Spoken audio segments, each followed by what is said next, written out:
Today I want to talk a little bit about the red pill movement.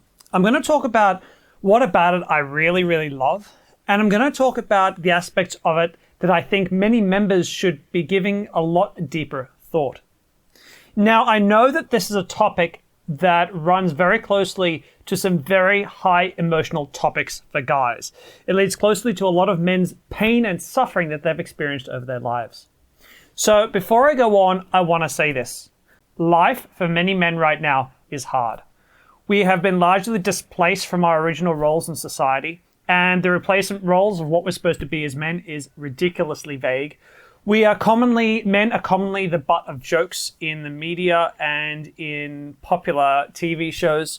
Our masculinity is often used to try to shame us into behaving the way that women want us to behave. Suicide rates are up. Divorce courts destroy us. And the list goes on. Things can be really, really tough for men. And I honestly believe that any man who takes it upon himself to say, you know what? I want better. I want the world to be better, and I myself don't want to suffer like this. I will not suffer like this again. Any man who's willing to do that, I give my commendation. I give my thumbs up. I'm not here to ridicule any man who wants to make that change, even if I disagree with some of the red pill philosophies.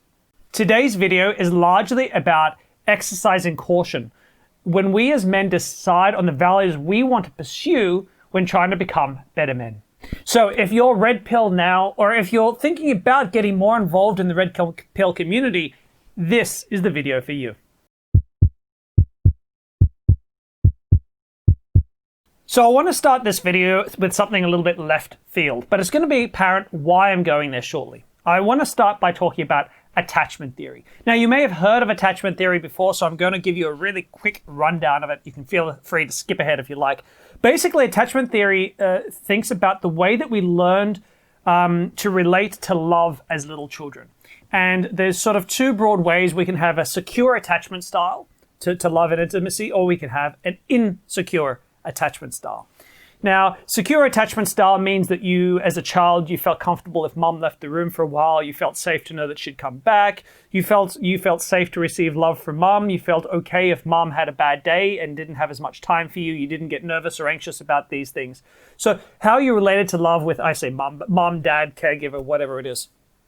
Insecure attachment style has sort of has two main sort of ways to think about it. You have your avoidant attachment styles and you have your anxious attachment styles. Now, there is a third version, which is like the worst of both worlds, but I don't want to talk about that today because largely we talk about these two. Now, your anxious attachment style is really what we think of when we think of the needy man, right? The guy who's constantly scared his girlfriend's going to leave him. He is trying to do everything he can to make his girlfriend like him and impress her and put her on a pedestal. And, you know, this is your stereotype anxious attachment style, right? Really nervous about anything that could go wrong in a relationship.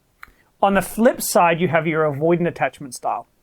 And your avoidant attachment style deals with the same fears and anxieties. In other words, they're scared that they're not going to get love. They're not going to get intimacy. They're scared of the loss. They have all these feelings, but they cope with it differently. Avoidant attachment styles, what they do is they become aloof. They don't trust anyone. They don't trust women especially, right? They keep themselves at a distance. They're always a little bit unavailable.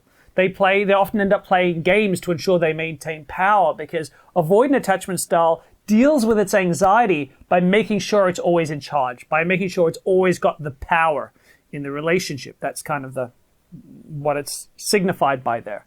Now, one of the other things to keep in mind is that anxious attachment style people get into relationships, but they always feel anxious. Avoidant attachment style people may get into relationships, but they never feel like they're really in one. They always feel detached and aloof, and they go through life feeling very lonely. Neither is ideal. You always want to try to move towards becoming a securely attached individual so you can have deeply intimate, rewarding relationships that aren't filled with anxiety.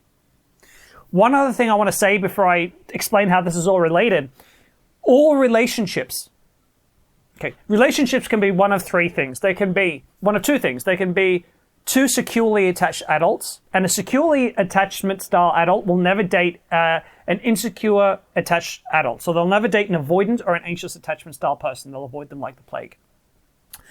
You can then alternately, you have a relationship where you have an avoidant and you have an anxious attachment style person. Now, these always go together. You never get two avoidance or two anxious attachment styles. It never works like that. You always get one of each. And what happens then is you get one constantly chasing the other, one constantly trying to get away.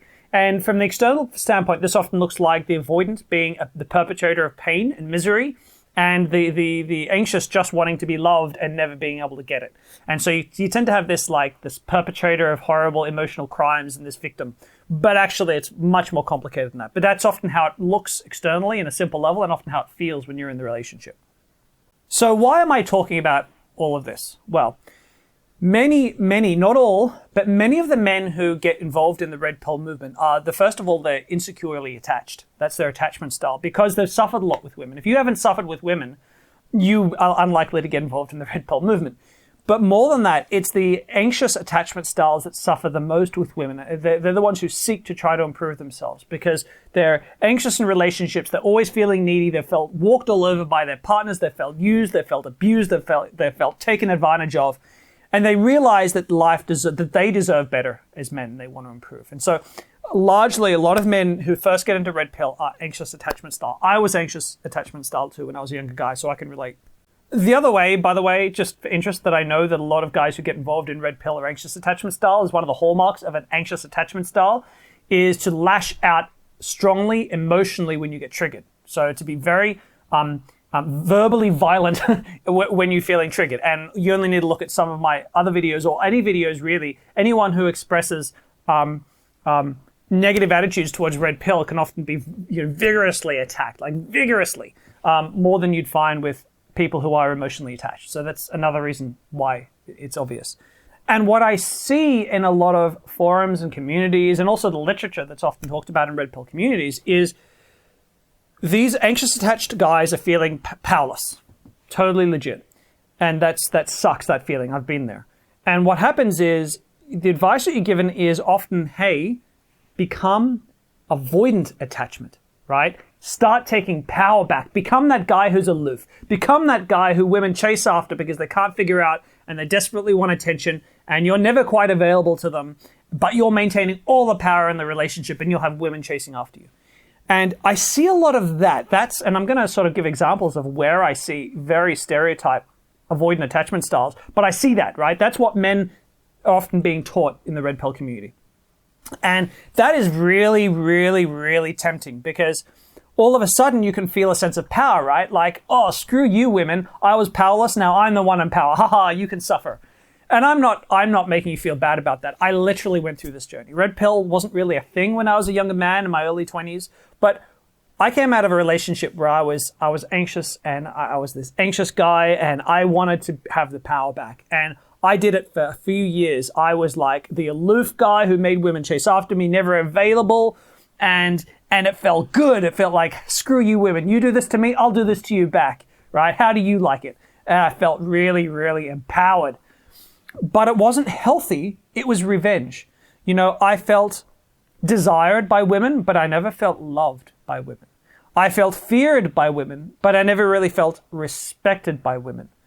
So I had power, but I never really had intimacy. I could feed my carnal desires, but I couldn't feed my soul.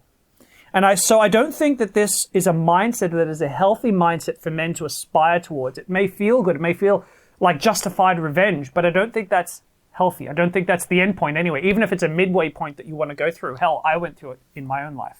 So some examples of this that I see coming up. A real great example is the spinning plates notion, originally put forward by Rollo Tomasi in his book, The Rational Male, which, red pill isn't just the Rational Male book, but it's largely kind of a part of the Bible, or a set of Bibles for the red pill movement.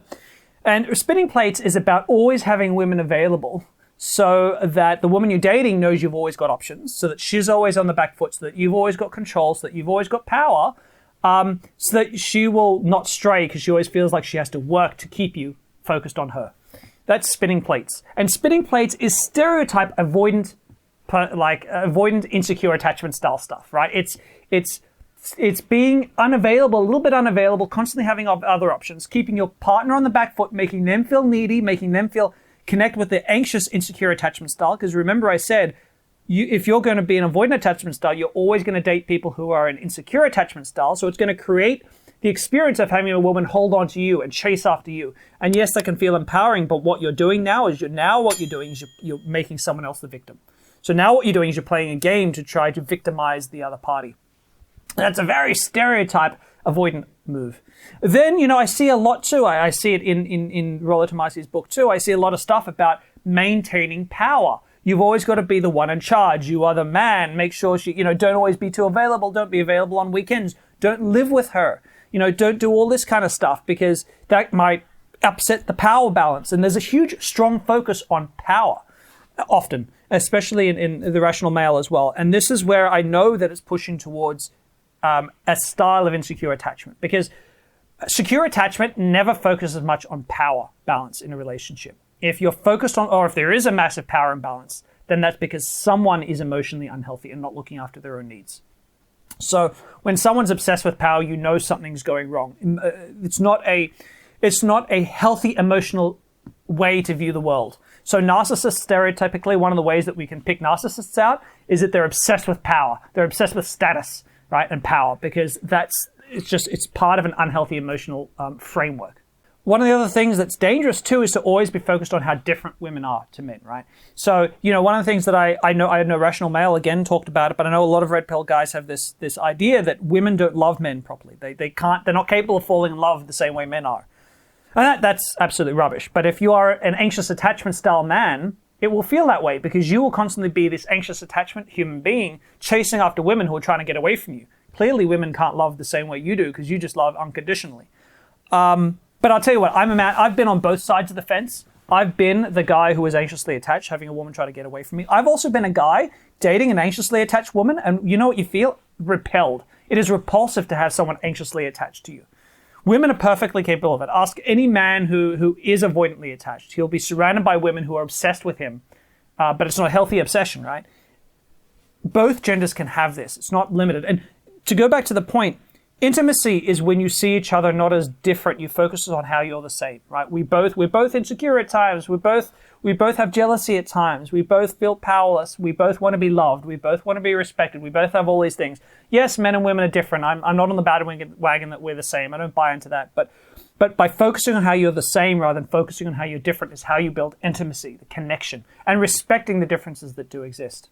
Now, I certainly don't want anyone to believe that I just don't like anything out of the red pill movement, or I don't like anything out of the rational male. I love ideas like there is no the one, right? Absolutely, there is no the one, right? You shouldn't need a woman in your life, right? You absolutely should never need a woman. I've been with my partner for 11 years. I love her to bits. If she left me tomorrow, I'd be devastated. But never for a second would I think I'm never going to find another amazing woman, and never for a second would I think I can't function without her, right? I can let her go. I don't want to because I love her, but I'm willing to let her go. So a lot of these lessons, these are really powerful stuff. There's a lot of really great lessons that I love in the red pill movement and I love out of the rational male. I just think that some of them need a little bit further thought.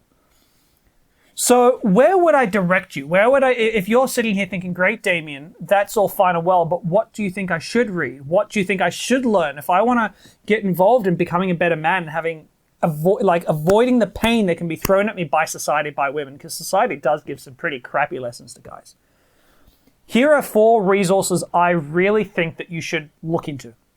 Number 1 is The Way of the Superior Man by David Data. You've probably heard of the book before. I have seen it running around the traps and being recommended by some red pill guys, which is fantastic. The Way of the Superior Man essentially is going to show you a way to have your personal power as a masculine, strong, masculine man, without having to drag women down or drag anyone else down or play mind games to ensure you maintain your own personal power. It's a much healthier standpoint. It also teaches you to really love and respect women rather than to fear them and see them as the enemy, as someone to be battled with, which I think is really critical. Another book that I think is really important for a lot of guys is a book called No More Mr. Nice Guy. Now, No More Mr. Nice Guy is a book written for men who have suffered in relationships, feeling taken advantage of, walked all over, men who are anxious attachment style, not exclusively, but largely. Men who feel like they're just going to be used all the time by women. Guys like this need to read No More Mr. Nice Guy, because it is written, first of all, by a proper therapist, someone who actually has the degrees, who has the experience to be teaching this stuff.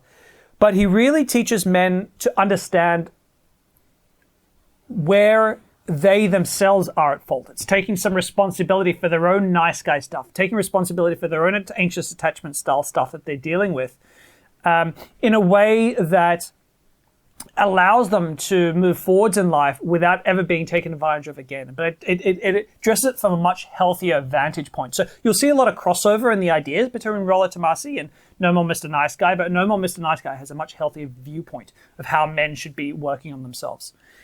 Another book that you may have heard of before that I do highly recommend is a book called Iron John. I didn't enjoy reading it, but it had some really valuable stuff in it about what it means to be a man, what it means to grow up and become a man and become an empowered man. Iron John is a big one. And lastly, definitely not least, I think every man who's in the Red Pill movement who wants to improve himself should get really, really familiar with Shadow Work by Carl Jung. Jungian shadow work, basically a lot of what men suffer with, and women, human beings actually in the modern world, suffer with avoiding their shadow self. So your shadow is the part of you that you don't want to believe, you don't want to think about being there. It's your dark masculine fantasies, all that kind of stuff, and it's the parts of you that you're ashamed of, that you try to keep hidden. Women have a shadow self, they've got their dark feminine as well, and if that comes out, and basically if you don't honor your shadow self, it will come and it will hurt you in the real world, and it will hurt others, and it will make the world a worse place. So if you can understand your shadow self and shadow work, it's really going to help you a lot as a man become a more fully integrated, healthy adult male. An adult male that just will not suffer in the way that you've suffered in the past, and you don't have to do that by taking it out on other people or by hurting women or by becoming closed off from the world because you feel like the world is against you. None of this is necessary. So yes, my aim is to really make you aware of who you want to become, and who you should want to become is a securely attached male. Look into attachment style to learn more about it, but that's the direction that you want to move. If you move that direction, you are becoming the kind of man who will not suffer the way that you suffered before and cannot suffer no matter what society is trying to throw you, at least not when it comes to interpersonal relationships with women, your relationship to women and the feminine. That's what I want you all, that's the message that I want to pass on in this video. I hope that I haven't angered too many guys in this, because if I've angered you, I'm not going to get through to you, and then I can't help steer you in a healthy direction. That's what I want to do. I don't want to make anyone feel stupid or embarrassed or like they've done something wrong, or like I think they've done something wrong. This is really me trying to help men in general. So I'd love to hear your thoughts on this video in the comments below. If you just want to insult me, I'm going to ignore it. But if you've got something constructive or interesting to say, even if it disagrees with me slightly, I'm always open to chatting with you in the comments. As always, if you like this video, please give me a thumbs up, subscribe to my channel, and definitely check out some of my other videos. If you've liked some of what I had to say here, I reckon you might like some of them as well. As always, take care, stay safe during the coronavirus period, and I hope to see you soon.